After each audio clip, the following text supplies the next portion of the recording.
నా పేరు doctor Naveen, consultant surgical oncologist, Prathima cancer institute. ఈరోజు మనం యూరినరీ బ్లాడర్ క్యాన్సర్ గురించి తెలుసుకుందాము. యూరినరీ బ్లాడర్ క్యాన్సర్ వరల్డ్ వైడ్గా 7th most common cancer.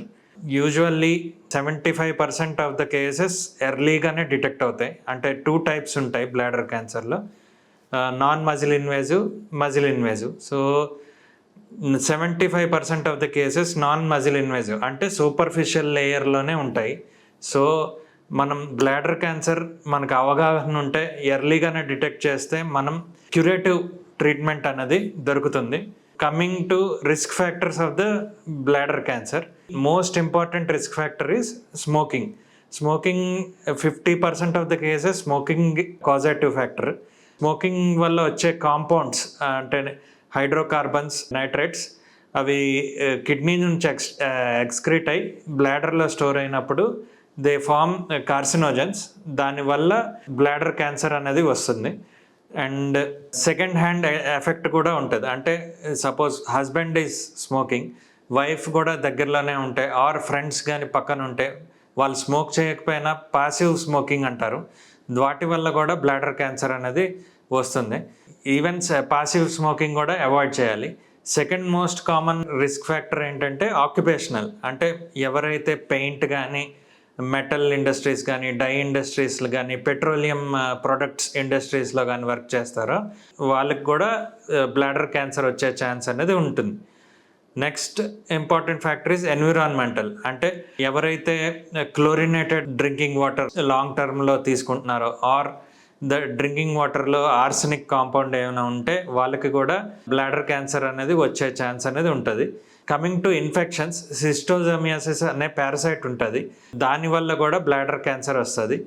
And coming to previous treatment, ఇది ఎవరైనా ప్రీవియస్గా కీమోథెరపీ లైక్ సైక్లోఫాస్ఫమైడ్ ఆర్ ప్రీవియస్గా పెల్విస్ ఆర్గన్స్కి ప్రీవియస్గా రేడియేషన్ లైక్ సర్విక్స్ క్యాన్సర్ కానీ, రెక్టల్ క్యాన్సర్ కానీ తీసుకుంటే బ్లాడర్ క్యాన్సర్ వచ్చే ఛాన్స్ అనేది ఉంటుంది. So and coming to diet, ఎవరైతే diet rich in vegetables, fruits and containing high vitamin D containing foods, వాళ్ళకి బ్లాడర్ క్యాన్సర్ తక్కువ ఉంటుంది according to the research. So coming to screening, అంటే ముందుగానే డిటెక్ట్ ఎలా చేయగలము అంటే fresh urine sample of 25 ml అది కలెక్ట్ చేసి సైటాలజీకి పంపిస్తే వాటిలో ఉన్న క్యాన్సర్ సెల్స్ డిటెక్ట్ చేసే ఛాన్స్ అనేది ఉంటుంది. బట్ ఫ్రెష్ యూరిన్ శాంపిల్ అంటే not the early morning sample. Lot of water తీసుకొని అప్పుడు ఫ్రెష్గా 25 ml యూరిన్ వెళ్ళి శాంపిల్ ఇవ్వాలి. ఒకవేళ బ్లాడర్ క్యాన్సర్ ఉంది అని సస్పిషన్ ఉంటే ఫస్ట్ మనం చేయాల్సింది contrast enhanced CT abdomen and pelvis and then thorax. దాంట్లో ట్యూమర్ లొకేషన్ దాన్ని బట్టి మనం సిస్టోస్కోపీ అంటే యూరిన్ పోసే రంధ్రం నుంచి ఒక పైప్ పంపించి దాన్ని బయాప్సీ తీయాలి. బయాప్సీలో కన్ఫర్మ్ అయ్యాక ఫర్దర్ ట్రీట్మెంట్ మేనేజ్మెంట్ అనేది మనం ప్లాన్ చేసుకోవాలి. సిమ్టమ్స్ ఎలా ఉంటాయంటే 90% ఆఫ్ ద పేషెంట్స్ హిమటూరియా అంటే యూరిన్లో బ్లడ్ వస్తుంది, దాంతోనే ఎర్లీగా డయాగ్నోస్ చేయొచ్చు. Patients lower urinary tract symptoms అని కూడా అంటారు.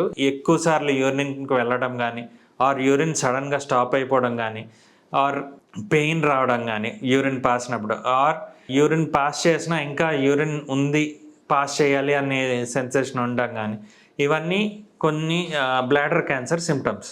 బ్లాడర్ క్యాన్సర్ అనేది డయాగ్నోజ్ అయ్యాక సిటీ చేశాక ఆ స్టేజ్ బట్టి మనం ట్రీట్మెంట్ అనేది ఉంటుంది.